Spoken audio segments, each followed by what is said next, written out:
بسم الله الرحمن الرحيم الحمد لله رب العالمين والصلاة والسلام على رسول الله وعلى آله وصحبه ومن والاه اللهم لا علم لنا إلا ما علمتنا إنك أنت العليم الحكيم رب اشرح لي صدري ويسر لي أمري واحلل عقدة من لساني يفقه قولي أما بعد السلام عليكم ورحمة الله وبركاته. Donc désolé du retard, en fait j'attendais que parce que quand je me connecte sur mon portable, il faut que des fois il me demande un code et le code c'est Saleh qui le reçoit dans sa boîte mail, donc c'est pas toujours pratique. Après, Inch'Allah, donc on va reprendre où on s'est arrêté la dernière fois. Alors, je vais partager عليكم السلام l'écran. أستاذ. Alaykoum salam wa rahmatullahi wa barakatuh.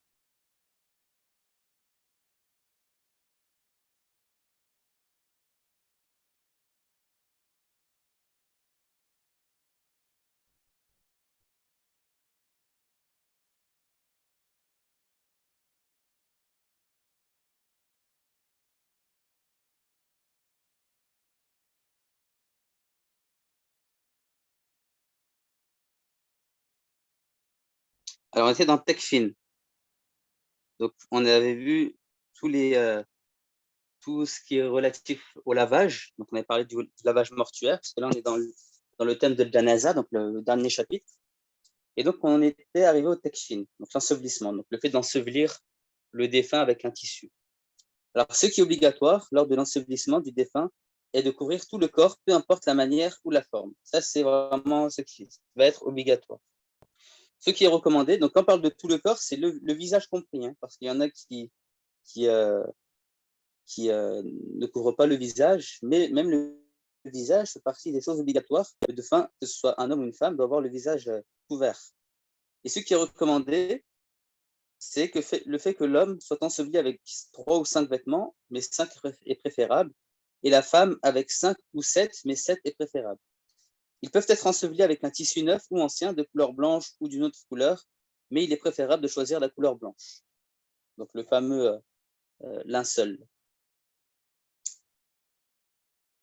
Ensuite, si l'homme est enveloppé avec 3 morceaux de tissu, donc on a dit qu'entre 3, soit 5, mais 5 c'est mieux, mais dans le cas où il est enveloppé avec 3 morceaux de tissu, on lui couvre tout le bas du corps avec un pagne et le haut du corps avec un tissu, puis recouvrir avec un autre tissu sa tête, qu'on appelle imam. Et si l'homme était enveloppé avec 5 morceaux de tissu, on lui ajoute à cela 2 autres morceaux qui vont venir envelopper tout le corps par-dessus. Et dans le cas de la femme, donc si la femme est enveloppée avec 3 morceaux de tissu, on fait comme l'homme, sauf qu'on lui met à la place de l'imama un khimar qui vient couvrir ses cheveux et son visage. Si la femme est enveloppée avec 5 morceaux de tissu, on lui ajoute à cela 2 autres morceaux qui vont venir envelopper tout le corps par-dessus. Et si la femme est enveloppée avec 7 morceaux de tissu, on lui ajoute encore 2 autres morceaux de tissu. Il est en revanche détestable de couvrir le défunt avec de la soie ou ce qui a de la valeur, que ce soit pour l'homme comme la femme.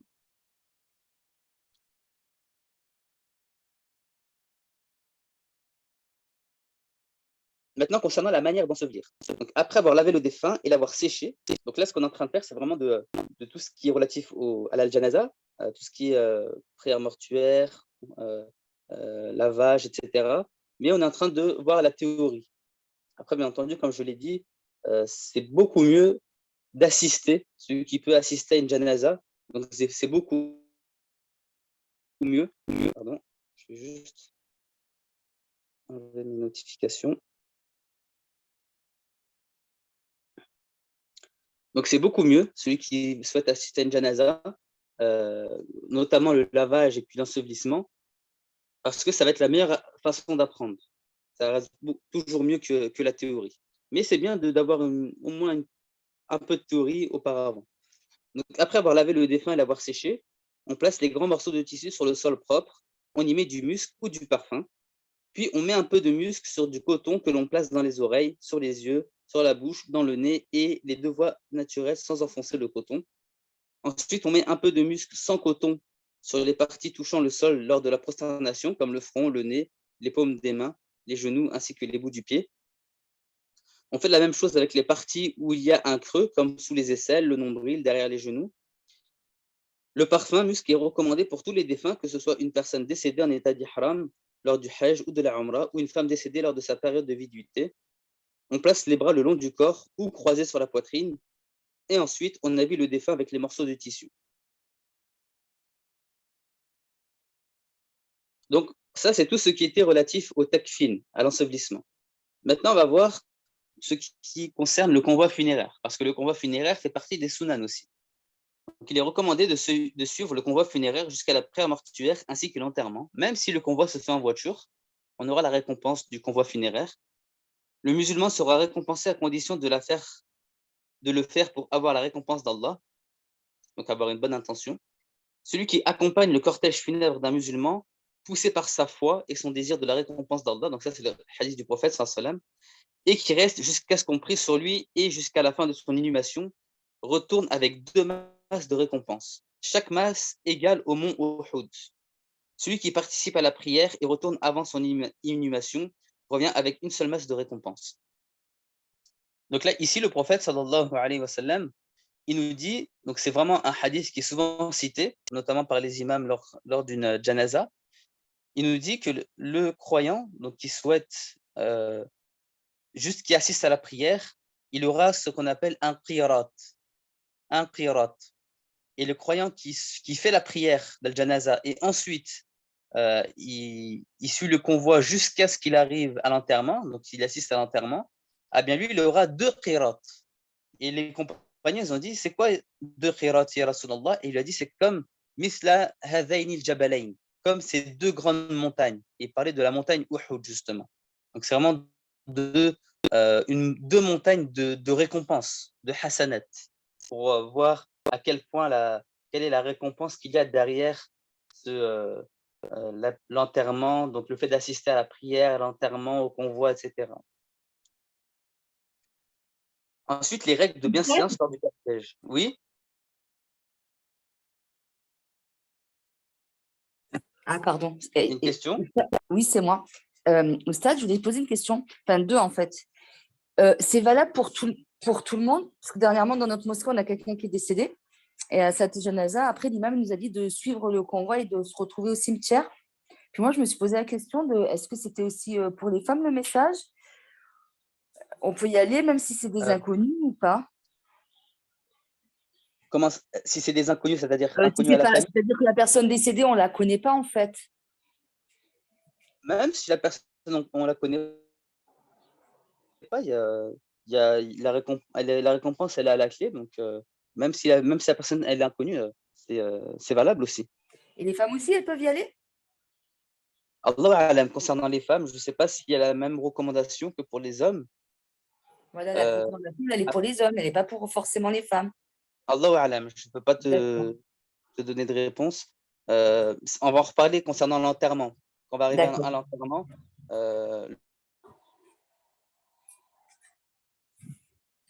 d'accord, voilà, clarifique. fait que les femmes aient le droit, parce que souvent on entend que la femme n'a pas le droit d'assister à l'enterrement. Et ça, on va en reparler, Inch'Allah. D'accord. Alors, les règles de bienséance lors du cortège, donc se taire et marcher devant le convoi, ne pas perdre du temps dans le cortège, donc ne pas ralentir le cortège. Si la femme est âgée ou d'un âge moyen, elle peut suivre le cortège funèbre, eh bien on y vient. Elle peut suivre le cortège funèbre, mais si elle est jeune, elle n'a pas le droit. Après ça, je ne peux pas dire si c'est l'avis malikite ou si c'est l'avis de tous les savants. Ce qui est sûr, c'est que c'est l'avis malikite, mais après, est-ce que c'est l'avis de tous les savants? Allahu a'lam. Donc, si la femme elle est âgée ou d'un âge moyen, elle peut suivre le cortège funèbre, mais si elle est jeune, elle n'a pas le droit dans le sens où, toujours dans la question de tentation, ne pas attirer le regard des hommes. Maintenant, concernant la prière mortuaire. Effectuer la prière mortuaire est une obligation pour tous les musulmans, comme le lavage mortuaire, l'ensevelissement, l'enterrement, etc. Son temps, n'importe quel moment de la journée, sauf au moment du lever et du coucher du soleil. Donc, sauf au moment du shuruq et de ghurub al-shams, au moment du maghrib. Il est détestable de l'effectuer juste avant le coucher du soleil, donc vraiment les 15 minutes avant le maghrib, si on craint que le corps du défunt s'abîme, du fait de la chaleur, par exemple, notamment dans un pays chaud. On prie à n'importe quel moment de la journée. Mais s'il n'y a pas cette crainte et qu'on prie au moment où il est interdit, on doit refaire cette prière dans un moment autorisé. Il est détestable de prier sur celui où l'on a déjà prié sur lui. Donc, par exemple, ça arrive qu'il y ait un défunt donc, qui meurt par exemple en France, et puis quand il va se faire enterrer au bled, eh bien, il y a encore une prière qui se fait sur lui. Donc ça, c'est détestable chez les Malikites. Celui qui est prioritaire pour diriger la prière est celui que le défunt a choisi avant de mourir. S'il a désigné personne, les prioritaires sont les mêmes que pour le lavage, excepté la femme. Donc, avant de mourir, le défunt, il peut désigner une personne donc, qui va prier sur lui. Et donc, cette personne, ça va être vraiment la priorité, contrairement au lavage. Au lavage, par exemple, on a dit que la femme, concernant son homme, c'est le défunt, eh bien, même si son homme, il a fait un testament pour dire que voilà, un tel, je veux qu'il me lave, eh bien, si sa femme, elle dit que moi, je veux le laver, c'est mon droit, eh bien, c'est la femme qui passe en premier. Par contre, dans la prière, là, c'est différent. De toute façon, la femme, elle ne peut pas prier sur, sur son mari. En général, ça sera toujours un homme. Mais voilà, on a vu dans les priorités, donc au début, il y a par exemple, quand c'est l'homme, donc sa femme, elle ne rentre pas ici, donc elle ne peut pas prier. Par contre, après la femme, on a dit qu'il il y avait le fils, le petit-fils, le père, etc. Donc ça va être eux les priorités. Ensuite, les piliers de la prière mortuaire. Donc l'intention. Donc si on met l'intention de prier sur un seul défunt alors qu'il y en a plusieurs, la prière doit être recommencée. Al-Qiyam, la position debout, il n'y a pas d'inclinaison ni de prosternation. L'imam se place au niveau du milieu du corps du défunt si c'est un homme, et si c'est une femme, il se place au niveau de ses épaules.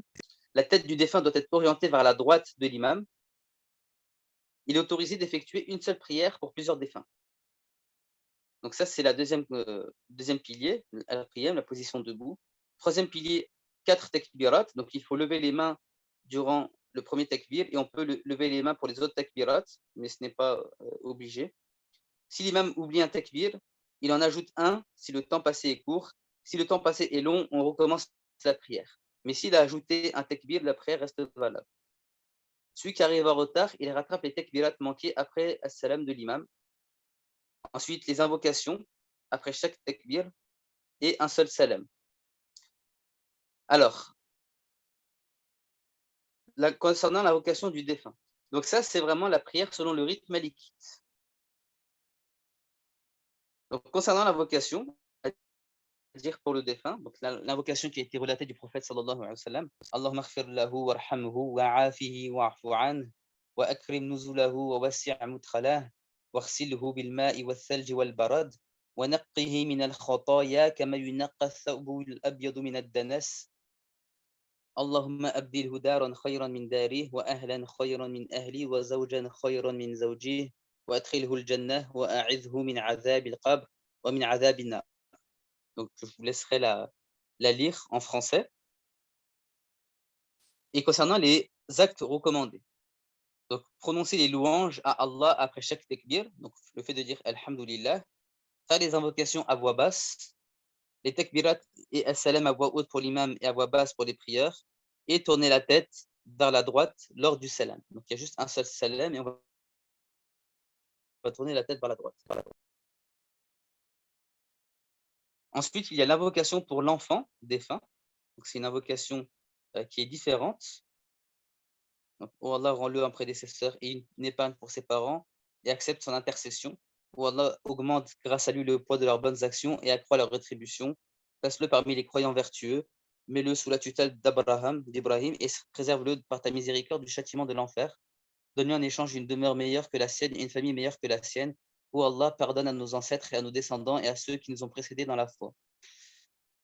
Ici, ce qui est important, c'est que pourquoi on va faire cette invocation? Parce qu'on sait que l'enfant, notamment l'enfant non pubère, il rentre directement au paradis. Et en attendant de rentrer au paradis, eh bien, il sera aux côtés d'Ibrahim, alayhi salam. Donc, il sera, on va dire, vers un arbre, d'après le hadith du prophète, sallallahu alayhi wa sallam. Donc, il y a un hadith qui est assez important. Le prophète, sallallahu alayhi wa sallam, il nous raconte que voilà, il est passé, je ne sais plus si c'était dans un rêve ou durant un événement, mais Allah il lui a montré justement les différentes parties, et ça concernait justement les châtiments de la tombe. Donc une personne qui tapait un, un homme ou bien un ange qui tapait justement avec une masse le, en guise de châtiment de la tombe. En fait, il relatait plusieurs châtiments jusqu'à arriver où il y avait Ibrahim. Donc il a vu Ibrahim avec plein d'enfants autour, et, euh, et puis Jibril, il a dit à Mohammed sallallahu alayhi wa sallam, donc ça c'est tous les enfants qui sont morts avant leur puberté, eh bien, ils seront aux côtés d'Ibrahim alayhi salam. C'est pour ça que dans l'invocation, on ne va pas demander à Allah de leur faire miséricorde, de leur pardonner, parce que dans tous les cas, eux, ils vont rentrer directement au paradis sans châtiment de la tombe, sans passer par l'enfer.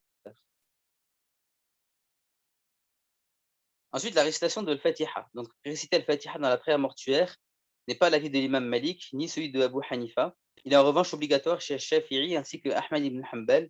Celui qui récite l'Fatiha, sa prière est quand même valable, et celui qui ne la récite pas, sa prière est aussi valable. Donc ça, c'est vraiment par rapport à la prière de l'Janaza. Maintenant, on va voir l'avis le plus répandu, parce que là, ce qu'on a vu, c'est l'avis de l'imam Malik, mais dans les mosquées, ce n'est pas du tout cet avis qui est le plus répandu. Même dans les mosquées qui appliquent le fiqh malikite, c'est l'autre avis.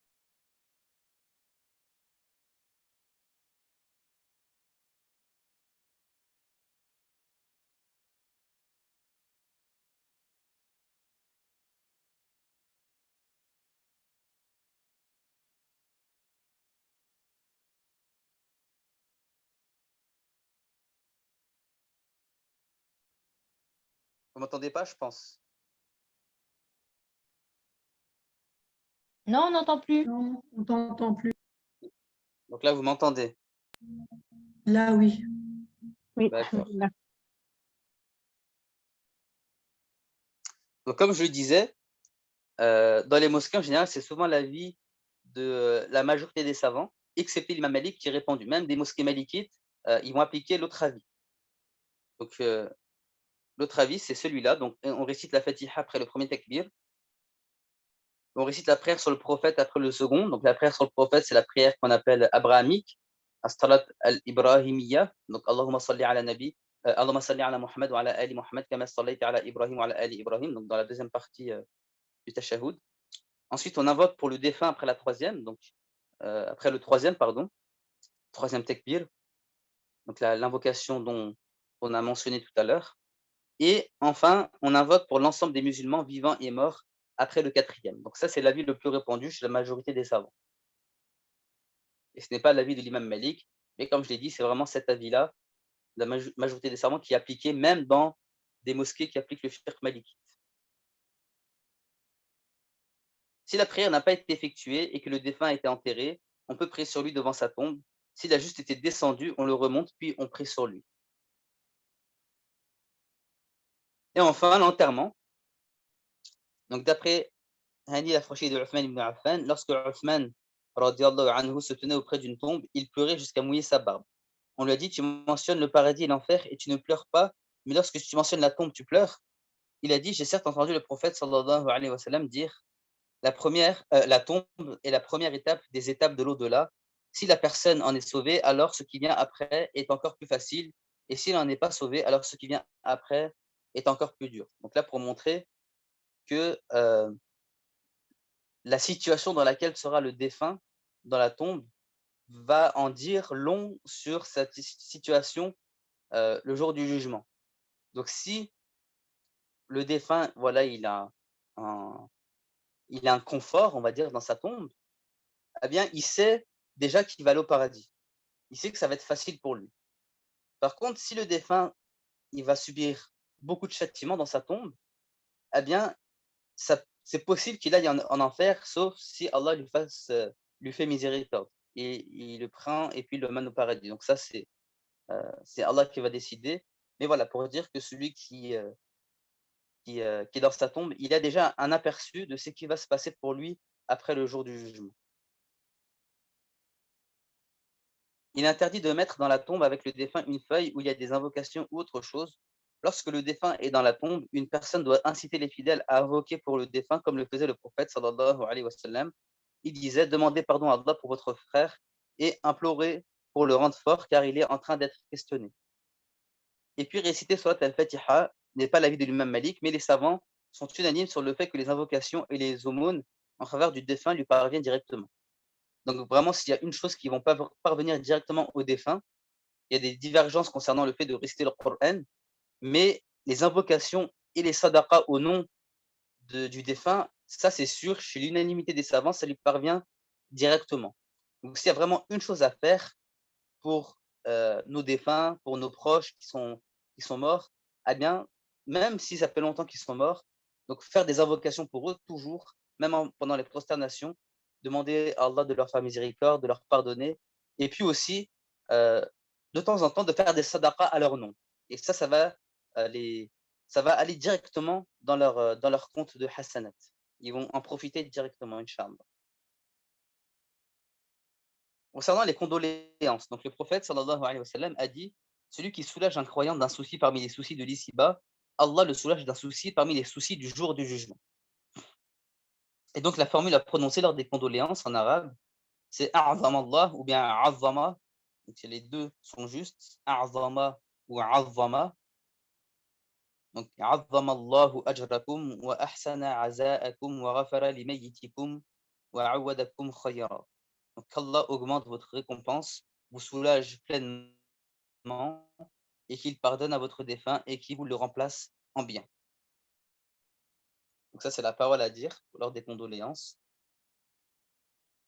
Maintenant, concernant le manger, donc il est recommandé pour les voisins de cuisiner pour la famille du défunt. La famille peut effectuer une sadaqa de nourriture avec l'argent du défunt ou au nom du défunt pour ceux dans le besoin.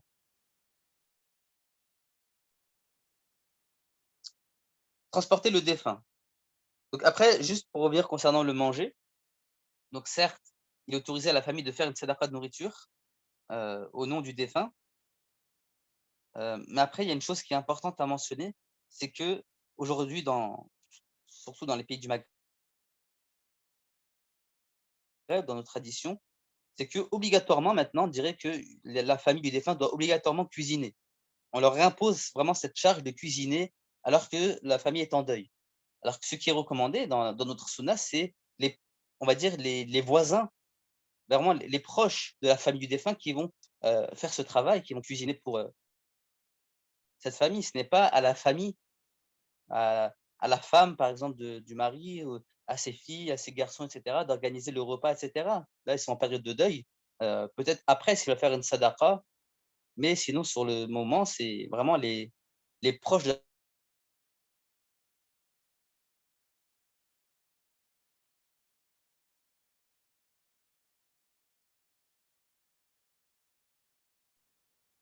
concernant le fait de donc là, c'est vraiment quand on a déjà enterré le défunt dans un cimetière, comme par exemple, on le fait en France, donc certains, ils vont l'enterrer en France en attendant, et puis peut-être quelques années après, ils vont le transporter au pays donc d'origine. Donc il est permis de transporter le défunt pour l'enterrer dans un autre lieu à condition de ne pas abîmer les os du défunt. Cela peut se faire à condition qu'il y ait une utilité comme la visite de la famille. Il est possible d'enterrer plusieurs personnes dans une seule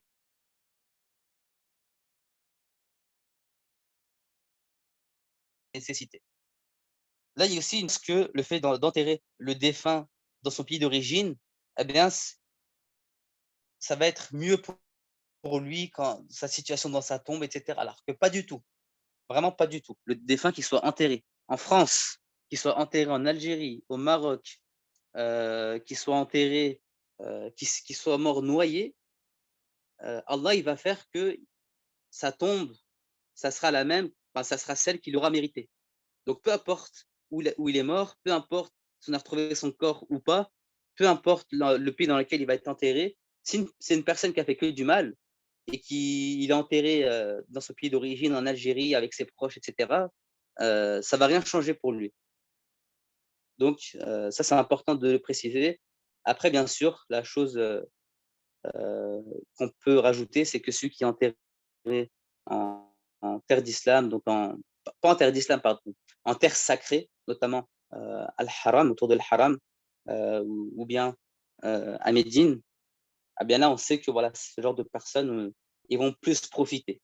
Mais sinon, le fait d'être enterré dans un pays musulman en pensant que son adab va être, son châtiment va être diminué ou non, ça c'est faux. Là, ça concerne vraiment, c'est vraiment relatif à la vie du défunt, à ce qu'il a fait durant sa vie de bien ou de mal, comment il s'est rapproché d'Allah, est-ce qu'il a effectué ses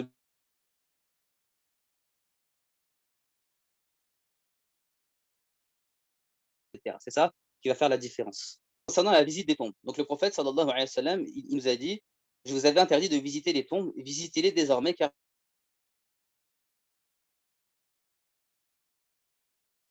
vous rappelleront l'au-delà». Donc l'objectif de visiter les monuments rentre dans le cimetière, il doit respecter des règles de bienséance. Donc délaisser tout ce qui est contraire à la législation divine, donc notamment tout ce qui est relatif à la sorcellerie, à tout ce genre de choses, au fait de demander aux défunts certaines choses alors qu'en vérité c'est Allah qu'on doit demander. Donc ça c'est hors notre religion. Avoir l'intention de se rappeler la mort, donc c'est parmi les choses recommandées. Quand on va au cimetière, on a cette intention de se rappeler la mort, comme nous dit le prophète sallallahu alayhi wa sallam, akthiru min zikri hadimi al-ladhat al-maut, donc multiplier le rappel des destructeurs des plaisirs qui est la mort. Et c'est pour cela que Allah il nous dit dans Surat At-Takathur, alhaakumut takathur hatta zurtumul maqabir. Donc la course aux richesses dans ce bas monde vous distrait jusqu'à ce que vous visitiez les tombes. Et on a dit que le fait de visiter les tombes, ici dans le verset, ça a deux sens. Premier sens, c'est lorsque vous mourrez. Et deuxième sens, jusqu'à ce que vous vous rendez au cimetière pour visiter les tombes. Donc pour dire que celui qui a l'intention d'aller visiter les tombes, il a déjà cette première intention de se rappeler la mort, de se faire un rappel. Ensuite, dire Assalamu alaykum ahl ad-diyari min al-mu'minin wal muslimin wa inna insha'Allahu la. Donc, quand on rentre dans le cimetière, il y a cette invocation à dire que la paix soit sur vous, ô habitants des tombes parmi les croyants et les musulmans. Et si Allah le veut, nous vous rejoindrons. Je demande à Allah pour nous et pour vous le pardon. Maintenant, concernant les règles de bienséance. Celui qui visite une tombe ne doit pas s'asseoir dessus, ni marcher dessus, sauf en cas de nécessité, ni la piétiner, ni la saluer avec ses mains ou l'embrasser, ni tourner autour. Il ne faut pas non plus déposer des fleurs ou des bougies ou toute chose qui a de la valeur alors qu'il n'y a aucune utilité pour le défunt. Il est préférable, lorsque le visiteur arrive vers la tombe, qu'il s'approche, se mette en direction de la tombe et salue le défunt en disant Assalamu alaykum ou un tel. Il invoque pour lui et pour tous les défunts du cimetière. Il peut même invoquer pour lui-même. Il peut aussi s'asseoir sur le côté ou rester debout en invoquant Allah. Il peut aussi invoquer en s'orientant vers Al-Qibla. Donc voilà concernant les règles de bienséance. Et puis la visite des tombes pour les femmes. Donc dans les fiqh malikites, il y a trois avis concernant la visite des tombes pour les femmes. Premier avis, c'est l'interdiction. Deuxième avis, c'est l'autorisation à condition d'être discrète et de se préserver. Troisième avis, l'interdiction pour les jeunes femmes et l'autorisation pour la femme âgée ou d'âge moyen, afin que la jeune femme ne soit pas une tentation pour les hommes. Alors, l'avis qui est le plus pris aujourd'hui, c'est l'autorisation à condition d'être discrète et de se préserver. Donc une femme qui se rend, et ça en vérité c'est pareil pour l'enterrement, pour le convoi funéraire. Donc on avait parlé du fait que la femme jeune n'a pas le droit chez les Malikites. Mais voilà, chez les autres savants, concernant le convoi ou bien concernant le fait d'assister à l'enterrement ou bien le fait de visiter les tombes, c'est autorisé, mais à condition d'être discrète et de se préserver. Donc si une femme se rend à l'enterrement, va visiter les tombes, mais commence à se lamenter, à, à exagérer dans ses pleurs, eh bien là, dans ce cas-là, ça devient interdit pour elle. Ce n'est pas l'objectif ici de la visite des tombes. Et c'est pour cela que le prophète, sallallahu alayhi wa sallam, il l'avait interdit au début pour les femmes, et puis il l'avait rendu autorisé par la suite. Pourquoi? Justement pour qu'elles comprennent que lorsqu'une femme vienne visiter les tombes, elle n'a pas à se lamenter, n'a pas à exagérer dans ses pleurs. Mais celle qui vient, qui a une bonne intention, qui fait tout pour se préserver, qui se préserve de la tentation, même si elle est jeune, elle a le droit de venir et de se rappeler la mort. Et puis concernant les choses formellement interdites, aller visiter les cimetières pour des motifs contraires à notre religion, donc demander aux morts de l'aide ou les invoquer, et puis effectuer ses besoins dans les cimetières. Et donc voilà, concernant le cours de fiqh, donc sur tout ce qui concerne la prière, donc, on a terminé ce très très long chapitre. On a abordé la purification et puis la prière. Vraiment, on a tout vu, on a tous les, tous les, tous les points qui sont mentionnés dans un livre de fiqh détaillé, eh bien, on les a tous vus. Donc, si certains en ont raté, eh bien, il y a toujours les enregistrements. Et puis, donc, pour l'année prochaine, donc on ne sait pas encore comment ça va se passer concernant les cours, si je serai toujours à l'institut ou pas.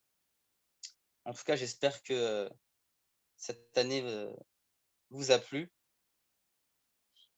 qu'on n'a pas été trop rapide, qu'on a bien pris le temps d'expliquer.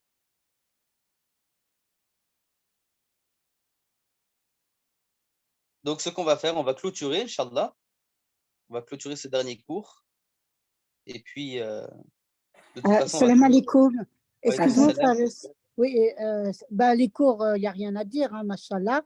Bon, c'est très. Le fiqh, c'est vrai que c'est une matière qui a beaucoup de choses à retenir. Vraiment, c'est vrai que c'est énorme par rapport aux autres matières. Mais machallah, jazakallahu khair, c'est un plaisir. Et en plus, tu trouves toujours le temps de nous réexpliquer, de nous détailler. Alhamdulillah.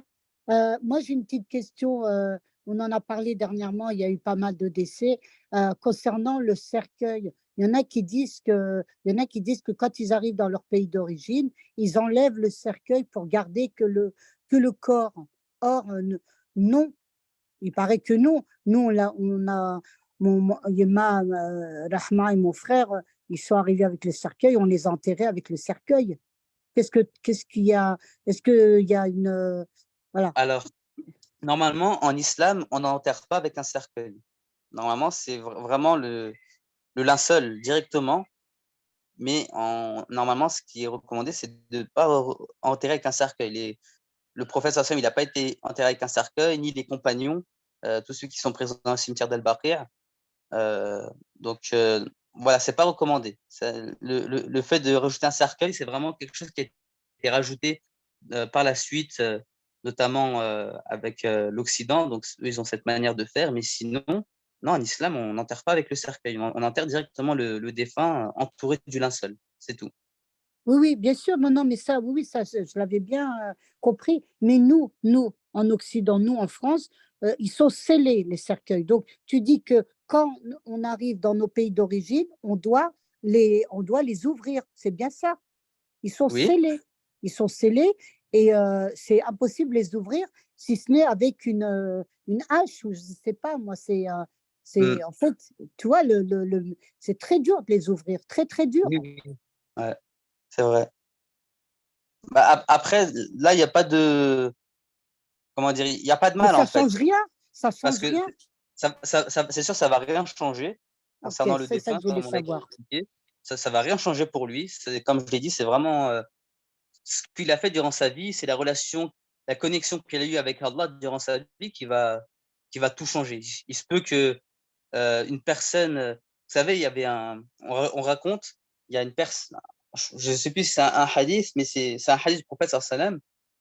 En fait, c'est une personne donc il avait commis des péchés dans sa vie et puis qu'est-ce qu'il a fait? Il a demandé à ses enfants de brûler son corps et d'éparpiller toutes ses cendres aux quatre coins du monde.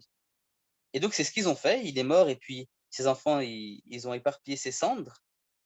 Eh bien Allah il l'a ressuscité.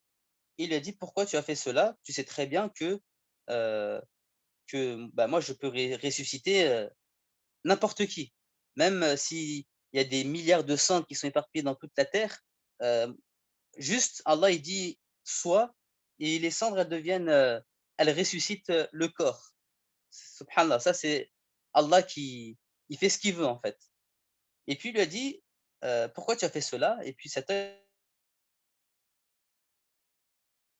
il a dit, j'avais peur de ton châtiment. Cette personne-là, il l'a fait par crainte d'Allah, malgré le fait qu'il n'y ait pas eu d'enterrement, il a été brûlé, etc. Eh bien, juste par crainte d'Allah, Allah, il lui a pardonné ce qu'il a fait, il a fait rentrer au paradis. Pour montrer que c'est vraiment en fait ce qu'il y a dans notre cœur qui va faire toute la différence. n'est pas la manière dont on va mourir. Wow, Il y a, subhanallah. il y a des personnes qui sont mortes noyées. Moi, je connais des personnes qui sont mortes noyées, qui sont toujours disparues. Leur corps n'a pas été retrouvé.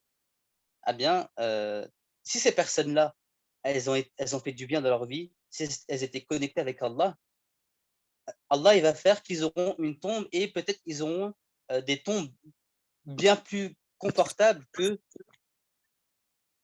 certains qui sont morts en étant lavés comme il se doit, avec un linceul, etc. Donc ça, c'est vraiment, c'est du plus en fait, c'est du bonus, certes, mais on va dire les 98%, c'est vraiment ce qu'on a fait durant notre vie. C'est vraiment la connexion de notre cœur avec Allah subhanahu wa ta'ala. C'est ça qui va faire toute la différence. Après, tout le reste, c'est 2% de bonus, on va dire. Wallahu a'lam. En tout cas, moi, c'était un plaisir aussi de vous enseigner cette matière. C'est vrai qu'il y a eu beaucoup d'informations à chaque cours. Après, voilà, moi, mon objectif, comme je vous l'ai toujours dit, ce n'est pas d'accélérer, c'est toujours de prendre son temps, de bien comprendre, même si certaines notions ne sont pas bien assimilées, eh bien, c'est pas grave, on répète. C'est ça l'objectif du film. C'est pas de terminer un programme, non, c'est vraiment de bien comprendre. Mais alhamdoulilah, on a terminé le programme comme il se doit. Donc, alhamdoulilah. Oustad, Alors, on va clôturer, Inch'Allah. Oui, Fatiha. Oustad, dis-nous, par exemple, si on regarde les replays cet été, là, parce que moi, je sais que j'ai raté plusieurs cours et des fois, j'ai eu des trucs que je ne comprenais pas et qu'on ne comprend pas encore, on peut te contacter ou pas? Bien sûr. Ok. Bien sûr, si par exemple, vous pouvez poser des questions sur le groupe, Tu la réponds? science religieuse, ou même sur le. Après, ça dépend, parce que des fois, il y a beaucoup de messages, beaucoup de notifications, et des fois, je ne vois pas forcément les questions. Sauf si, par exemple, vous mettez, vous savez, le arrobase, et puis Ah ouais. avec mon nom.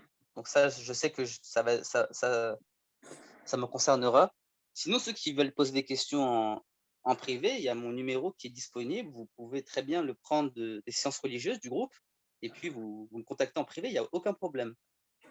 Que ce Ok. soit par message ou par audio, des questions par audio, je réponds très bien par audio, donc il y a aucun problème. Allah Yajzak bi khair pour cette année, vraiment, elle était pour moi en tout cas très très instructive. J'étais ravie de te rencontrer en tant que professeur. Et vraiment, j'espère que tu seras là sur le prochain trimestre. Vu que vous faites durer le suspense, qu'on ne sait pas qui sera là, qui ne sera pas là. Enfin, on sait qui pour 3 et après le reste, on ne sait pas. Donc vraiment, j'espère que voilà, Inch'Allah. Et puis, si tu ne fais plus partie de l'équipe des enseignants, et ben, en tout cas, là, pour tout ce que tu nous as transmis déjà cette année, c'était extraordinaire. Ça a ouvert vraiment, en tout cas, moi, ça m'a appris énormément de choses. Et ça m'a, au-delà de m'apprendre, ça m'a permis aussi de corriger énormément de façons de pratiquer, de faire et même de penser les choses, quoi. Donc, Allah Yazik Birkhay qui te permettent de poursuivre la transmission du savoir, de t'élever en science encore plus et qui te facilite dans ta mission, qui n'est pas des moindres, qui te donne les bons mots au bon moment, qui te permet d'avoir le recul nécessaire et la bonne posture face à ta communauté, enfin à la communauté que tu vas accompagner. Amin, Amin. barakallahu fik. Amin, Et amin. comme je t'ai dit, donc voilà, pour l'année prochaine, je ne sais pas encore, donc ça sera un peu, je suis un peu dans le flou, mais comme je vous l'ai dit, on va en savoir davantage dans quelques jours, Inch'Allah. On va discuter avec Salih et puis on verra par rapport au programme qu'on va Inch'Allah. un petit peu mettre en place. Barakallahu fikoum, donc c'était un plaisir. Subhanaka Allahumma wa bihamdik, nashhadu an la ilaha illa ant, nastaghfiruka wa natubu ilayk. اللهم صل وسلم وبارك على سيدنا محمد وعلى آله وصحبه أجمعين. اللهم علمنا ما ينفعنا وانفعنا بما علمتنا وزدنا علما. Ya Allah, accorde-nous une science utile, rends-nous utiles par cette science et augmente-nous en science, Ya Rabbal Alamin. Subhana rabbika rabbil izzati amma yasifun wa salamun ala al-mursalin walhamdulillahi rabbil alamin. Barakallahu fikoum et puis on se retrouve prochainement, Inch'Allah. Assalamu alaikum wa rahmatullahi wa barakatuh. Alaykoum salam. Wa alaykoum salam wa rahmatullahi wa barakatuh. Assalamu alaikum.